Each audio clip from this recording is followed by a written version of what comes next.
Progress সবসময় চোখে দেখা যায় না, কিন্তু কনসিস্টেন্সি কখনো বৃথা যায় না।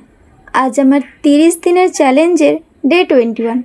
21 দিন আগে যে চ্যালেঞ্জ আমি শুরু করেছিলাম, আজ বুঝতে পারছি সেই চ্যালেঞ্জ শুধু ইনকাম করার জন্য নয়, নিজের মাইন্ডসেট আর ডিসিপ্লিন তৈরি করার জন্য একটা জার্নি।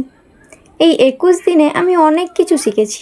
সব দিন মোটিভেশন থাকবে না, সব দিন এনার্জি থাকবে না, সব দিন রেজাল্টও আসবে না, কিন্তু কনসিস্টেন্সি থামানো যাবে না। কারণ সাকসেস কোনো একদিনের অ্যাচিভমেন্ট নয়, প্রতিদিনের ছোট ছোট এফোর্ট, শেখা, ভুল থেকে শিক্ষা আর নিজের ওপর বিশ্বাস, এই সবই একদিন বড় রেজাল্ট তৈরি করে। আজকের রেজাল্ট হয়তো ছোট, কিন্তু আজকের এফোর্টটাই আগামী দিনের বড় পরিবর্তনের ফাউন্ডেশন। আমি এখন শুধু আজকে কতটা পেলাম সেটা দেখছি না, আমি দেখছি ডে 30তে আমি নিজেকে কোথায় নিয়ে যেতে পারি। ডে 21 কমপ্লিট, আর মাত্র 9 দিন বাকি। এখন লক্ষ্য একটাই, no excuse, no looking back, just keep going. Day 30-র 10,000-এর টার্গেটের দিকে আরও এক ধাপ এগিয়ে গেলাম।